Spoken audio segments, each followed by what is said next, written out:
Welcome to the Nigeria Summit 2025. Today is really about conversations, discussions. We are looking at shaping the future of Nigeria, shaping the next 65 years. As we know, we turn 65 this year. What does the next 65 years look like?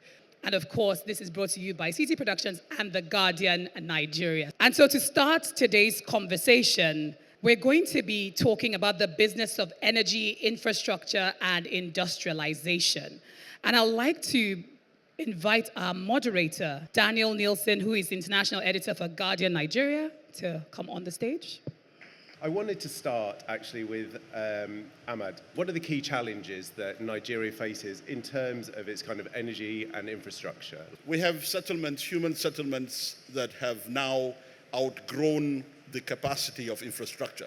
The challenge, it's there as a clear challenge that cannot be solved just via policy or via redevelopment alone, right? So this is very material. So Uganda's really, our grid, it's 100% renewable because our natural resources are hydropower. 90% of the grid is hydropower, solar, biomass gasification. So and our access rate is about 60%, which is the same as Nigeria. Surprisingly, the decentralized renewable energy opportunities here, it's the fastest growing sector in Nigeria, using solar and mini grids. So circular economy in Nigeria, of course, energy is important. We see quite some work to at least, especially in Lagos State, where there's the volumes to try and build large-scale waste-to-energy projects.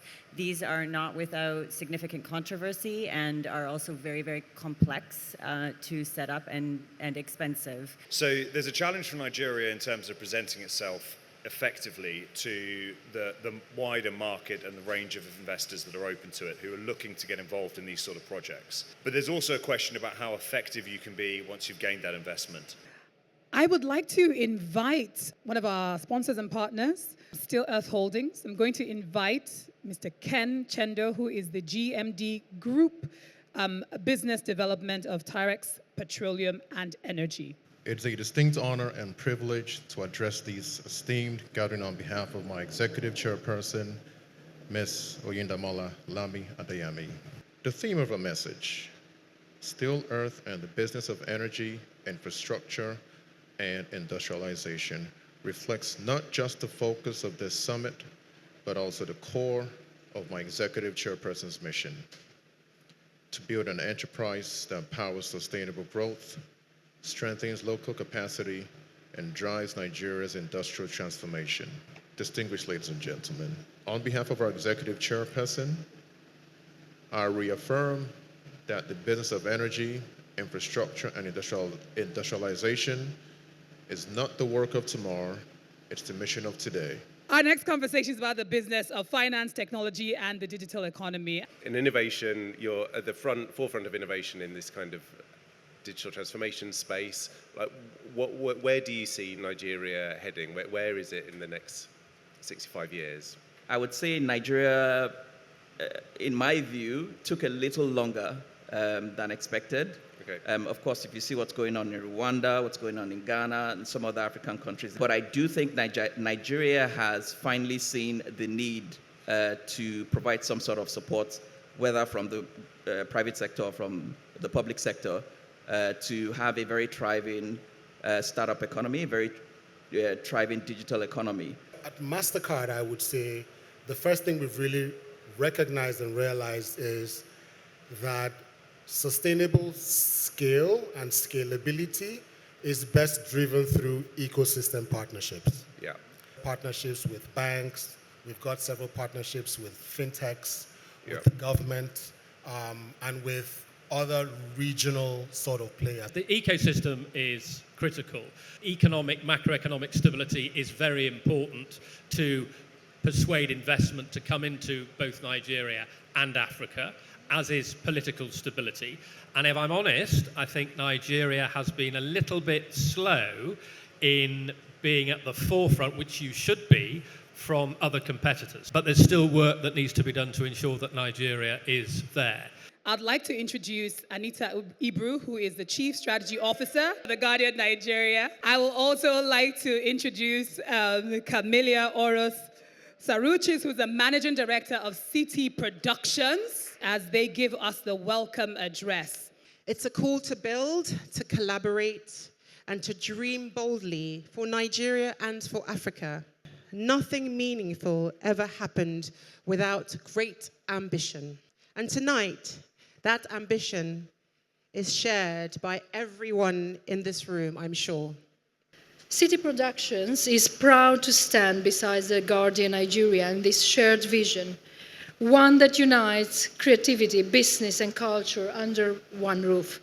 We believe that storytelling has the power to build bridges between people, between sectors, and also between nations. Tonight, let us celebrate not only how far we've come, but how far we will go together. We invite you, though, to look ahead with us as we broadcast a message from Tom Standage, Deputy Editor of The Economist and Editor-in-Chief of The World Ahead 2025, who will share his perspective on the global trends shaping the world in 2025 and beyond. The biggest theme of the year, unsurprisingly, is the impact of Donald Trump's decisive victory. It's affecting everything from defence to economics to trade, not just in America, but around the world. China's economy is in a mess after the collapse of its property industry, so the government's plan is for China to export its way back to health.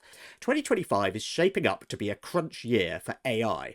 It's one of the biggest gambles in business history. About $1.5 trillion is being spent on data centres, chips and servers for artificial intelligence between 2024 and 2027. I think the broader point is that to see the future more clearly, it can help to anticipate the unlikely.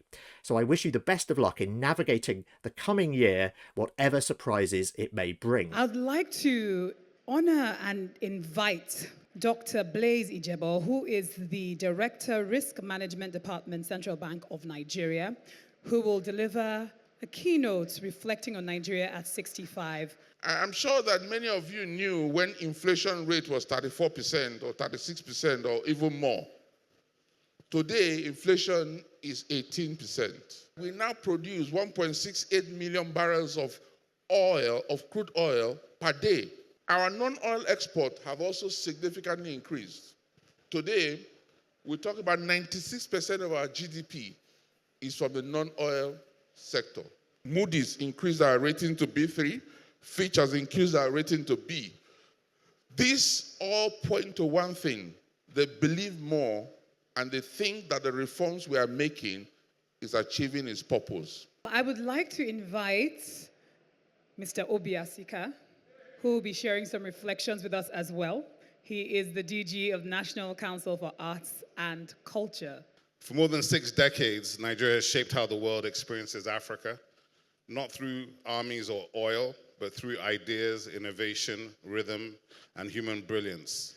The Nok civilization produced terracotta forms that predate classical sculpture from the Greco-Roman period. So the truth of the matter is we are yet to tell our story fully. We have not celebrated Nigerian greatness through the ages, nor do we really celebrate it today, and nor have we canonized our civilizations. So it's time for Nigerians to back Nigerian content and culture and to push through. We need business and industry to get involved because we need to move from influence to industry. And our next panel, we want to discuss creativity as national power. But really, the question we're asking is for the next 65 years, how can we turn this to ownership, to investment, and how can we see long-term creative infrastructure flow back to Nigeria? So my first question is for you, Giles.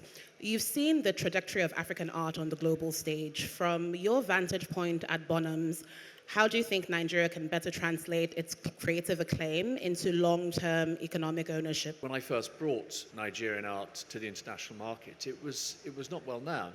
It was not well known at all, and now it is universally appreciated. Time is the big sifter of talent. I think not all of them will survive, but the ones that are good are very good, and we will see them in the future. The one area that Nigeria could improve is the system of galleries and support for artists.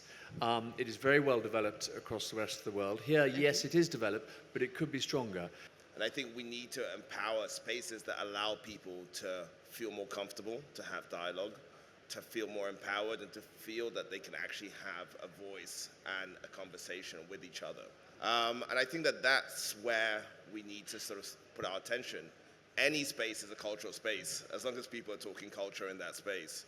The information in the market or in the information from the sector that should lead to financing is unavailable.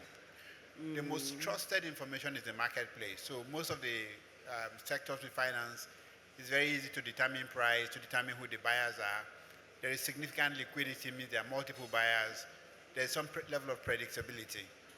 That is the exact opposite. For us to have these kind of conversations with open mind, where we try to express why it is so difficult for banking or for banks to finance art, and then we try to understand how we can help them.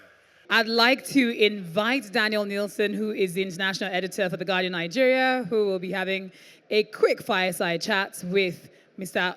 Olushola Olakomi, who is the Vice President, Account Management, West Africa at MasterCard. How do you make sure that financial inclusion, what does MasterCard put in place that includes people? First thing we have to think about significantly is access. We've got to bring people into the financial sector.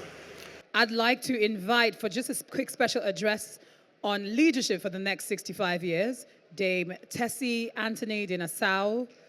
In my research for today, I came across words written by your literary giant, Chinua Achebe, in 1983. The trouble with Nigeria is simply and squarely a failure of leadership. There's nothing basically wrong with the Nigerian land or climate or water or air or anything else. You have a beautiful, beautiful country. You have the talent. You have the tenacity. Now demand the leadership and system that match your potential. Thank you. Tell me a little bit about the importance of storytelling in Nigeria's context. I think we all have stories, and we all have businesses and ideas and things we want to do. And as such, what differentiates you from all of these thousands and thousands and thousands of people who want to do the same as you? It's a story. And as such, get your story right. What do you want to portray? And go hard on it. It's very important to look into the expertise, be very straightforward to what your story should be, and rely on people that they are experts to tell the story the way you might not have even imagined. Like for me, being a strategist, the use of media is so important to get the story out at the right time. It doesn't have to be that breaking news at that time, the first to get it out there. It's become so competitive now, and I think people are rushing when it comes to news and storytelling, and then concentration levels are lower than ever. Connecting people and finding the stories, curating events like this for me is where media is at. We are here a bit even to train your corporate communication departments. We're not here to compete, but actually help you get those deals done. So could you trust us? Thank you everyone for coming here today. I would like to say thank you to all our sponsors, our collaborators and partners that have been here with us. We completely appreciate you for being here and supporting this initiative. Thank you, ladies and gentlemen. Nigeria Summit 2025 is a wrap. Thank you. Have a wonderful evening, and please enjoy yourselves. Thank you.